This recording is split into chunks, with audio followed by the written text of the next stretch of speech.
Hello friends, ನಮಸ್ತೆ friends. ಈ ದಿನದ ದ ಹಿಂದೂ ಇಂಗ್ಲಿಷ್ ದಿನಪತ್ರಿಕೆಯಿಂದ ಒಂದಷ್ಟು ಇಂಗ್ಲಿಷ್ ಪದಗಳನ್ನ ಈ ವಿಡಿಯೋದಲ್ಲಿ ಕಲಿಯೋಣ.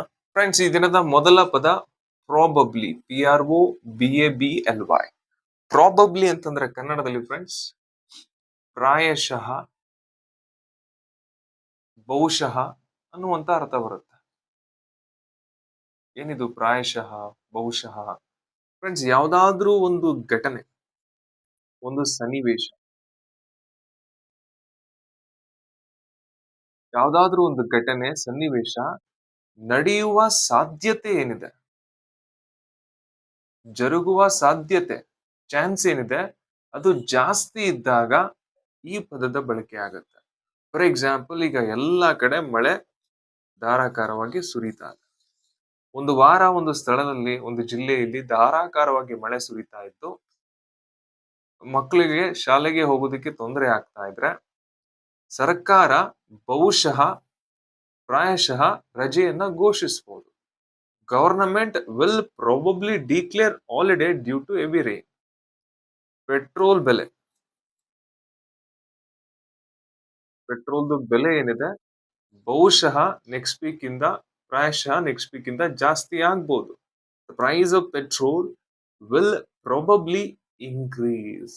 ಜಾಸ್ತಿ ಆಗುವ ಸಾಧ್ಯತೆ ಇದೆ ಅಂತ ಹೇಳೋದಕ್ಕೆ ಬಳಕೆ ಆಗ್ತಕ್ಕಂಥ ಪದ ಪ್ರಾಬಬ್ಲಿ, ಪರ್ಹ್ಯಾಪ್ಸ್, ಮೇ ಬಿ. ಇಂತಹ ಪದಗಳ ಬಳಕೆ ಫ್ರೆಂಡ್ಸ್ ಇಂತಹ ಕಾಂಟೆಕ್ಸ್ಟ್ ಅಲ್ಲಿ, ಸನ್ನಿವೇಶದಲ್ಲಿ ಆಗತ್ತ. ಸೊ ಫ್ರೆಂಡ್ಸ್, ಪ್ರಾಬಬ್ಲಿ ಅಂತಂದ್ರೆ ಪ್ರಾಯಶಃ, ಬಹುಶಃ ಜರುಗಬಹುದು. ಫ್ರೆಂಡ್ಸ್, ಎರಡನೇ ಪದ ಲಾ ಸೂಟ್. ಲಾ ಸೂಟ್ ಅಂತಂದ್ರೆ ಕನ್ನಡದಲ್ಲಿ ಫ್ರೆಂಡ್ಸ್ ಮೊಕದ್ದಮೆ, ದಾವೆ ಅನ್ನುವಂತ ಅರ್ಥ ಬರುತ್ತೆ. ಅಂದ್ರೆ ನ್ಯಾಯಾಲಯದಲ್ಲಿ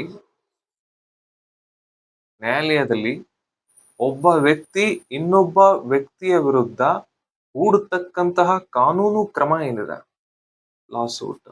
ಮೊಕದ್ದಮೆ ಏನಿದೆ, ದಾವೆ ಏನಿದೆ, ಅಥವಾ ಕೇಸ್ ಏನಿದೆ ಫ್ರೆಂಡ್ಸ್, ಇದಕ್ಕೆ ಲಾ ಸೂಟ್ ಅಂತ ಕರೀತೀವಿ.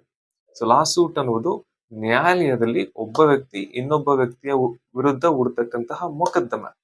ಈಗ ಫಾರ್ ಎಕ್ಸಾಂಪಲ್, ಹಳ್ಳಿಯಲ್ಲಿ ಯಾವುದೋ ಒಂದು ಕುಟುಂಬ ಸರ್ಕಾರದ ಭೂಮಿಯ ಮೇಲೆ ಒತ್ತುವರಿಯನ್ನ ಮಾಡ್ಕೊಂಡಾಗ ಆ ಕುಟುಂಬದ ಮೇಲೆ ಫ್ರೆಂಡ್ಸ್ ಸರ್ಕಾರ ಮೊಕದ್ದಮೆಯನ್ನು ಹೂಡಬಹುದು. ಲಾ ಸೂಟ್ ಅನ್ನ ನ್ಯಾಯಾಲಯದಲ್ಲಿ ಹಾಕ್ಬಹುದು. ಸೊ ಫ್ರೆಂಡ್ಸ್, ಲಾ ಸೂಟ್ ಅಂತಂದ್ರೆ ನ್ಯಾಯಾಲಯದಲ್ಲಿ ಒಬ್ಬ ವ್ಯಕ್ತಿ ಇನ್ನೊಬ್ಬ ವ್ಯಕ್ತಿಯ ವಿರುದ್ಧ ಆಗ್ತಕ್ಕಂತಹ ಕಾನೂನು ಕ್ರಮ ಅಥವಾ ಮೊಕದ್ದಮೆ, ದಾವೆ. ಫ್ರೆಂಡ್ಸ್, ಮೂರನೇ ಪದ ಪ್ರಾಯರ್, PRIOR.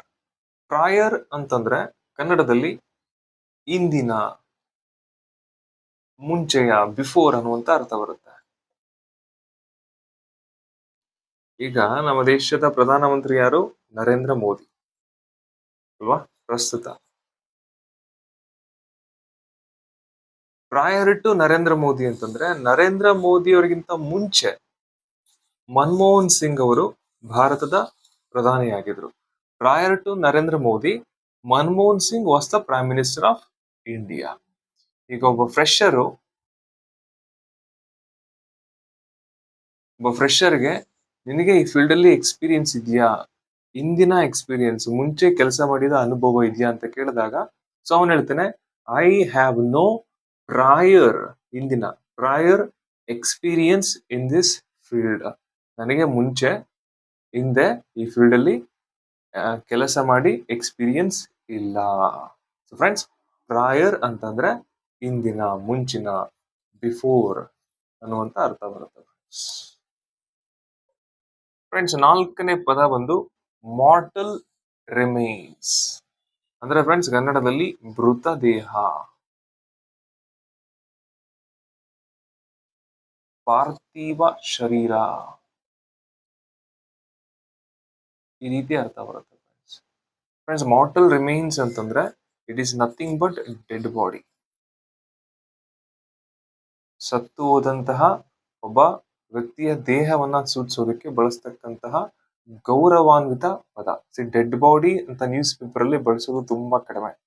ಸೊ ಸತ್ತು ಹೋದಂತಹ ವ್ಯಕ್ತಿಗೆ ಗೌರವ ಕೊಡೋದಕ್ಕೆ ಗೌರವಾನ್ವಿತ, formal word, respectful word, mortal remains ಈ ರೀತಿ ನ್ಯೂಸ್ ಪೇಪರ್ ಅಲ್ಲಿ ಬಳಸ್ತಾರೆ ಫ್ರೆಂಡ್ಸ್.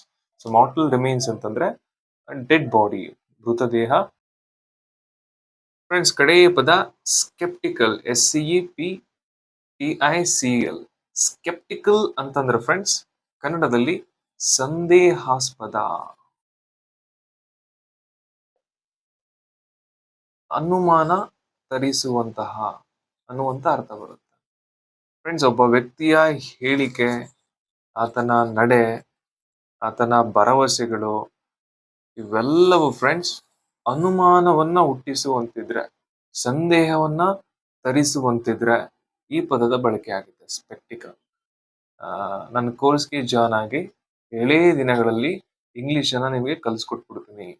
ಸ್ಕೆಪ್ಟಿಕಲ್ ಸಂದೇಹಾಸ್ಪದ. ನಮ್ಮ ಪ್ರೋಗ್ರಾಮ್ಗೆ ಜಾಯ್ನ್ ಆಗಿ 15 ದಿನಗಳಲ್ಲಿ ನೀವು ಸಣ್ಣ ಆಗ್ಬಿಡ್ತೀರ. ಎಕ್ಸರ್ಸೈಸ್ ಮಾಡಿದೆ, ಅದು ಮಾಡಿದೆ, ಡಯಟ್ ಮೇಂಟೈನ್ ಮಾಡಿದೆ, ಸಣ್ಣ ಆಗ್ಬಿಡ್ತೀರ. ಈ ರೀತಿ ಫ್ರೆಂಡ್ಸ್ ಅಡ್ವರ್ಟೈಸ್ಮೆಂಟ್ಗಳು ಏನಿದೆ ಇದೆಲ್ಲವೂ ಫ್ರೆಂಡ್ಸ್ ಅನುಮಾನವನ್ನ ತರಿಸುತ್ತೆ, ಸಂದೇಹವನ್ನ ಹುಟ್ಟಿಸುವಂತೆ ಮಾಡುತ್ತೆ. ಇಂತಹ ನಡೆ ಏನಿದೆ, ಹೇಳಿಕೆ ಏನಿದೆ, ಭರವಸೆಗಳೇನಿದೆ ಇದನ್ನ ಎಕ್ಸ್ಪ್ಲೈನ್ ಮಾಡೋದಕ್ಕೆ ಬಳಸ್ತಕ್ಕಂಥ ಅಡ್ಜೆಕ್ಟಿವ್ ಸ್ಕೆಪ್ಟಿಕಲ್. ಫ್ರೆಂಡ್ಸ್ ಈ ದಿನದ ವಿಡಿಯೋದಲ್ಲಿ ಈ 5 ಪದಗಳನ್ನ ನಾವು ಕಲ್ತ್ವಿ. ಮೊದಲನೇದು ಪ್ರಾಬಬ್ಲಿ ಅಂತಂದ್ರೆ ಬಹುಶಃ, ಪ್ರಾಯಶಃ, ನಡಿಬಹುದು. ಲಾಸ್ ಸೂಟ್ ಅಂತಂದ್ರೆ ಮೊಕದ್ದಮೆ, ನ್ಯಾಯಾಲಯದಲ್ಲಿ ಜರುಗಿಸ್ತಕ್ಕಂತಹ ಕಾನೂನು ಕ್ರಮ. ಪ್ರಾಯರ್ ಅಂತಂದ್ರೆ ಇಂದಿನ, ಮುಂಚಿನ. ಮಾರ್ಟಲ್ ರಿಮೇನ್ಸ್ ಅಂತಂದ್ರೆ ಮೃತದೇಹ. ಸ್ಕೆಪ್ಟಿಕಲ್ ಅಂದ್ರೆ ಏನು ಅನ್ನೋದನ್ನ ಪ್ಲೀಸ್ ಕಾಮೆಂಟ್ ಸೆಕ್ಷನ್ ಅಲ್ಲಿ ಕಾಮೆಂಟ್ ಮಾಡಿ ಅಂತ ಹೇಳ್ತಾ ಥ್ಯಾಂಕ್ ಯು ಫ್ರೆಂಡ್ಸ್.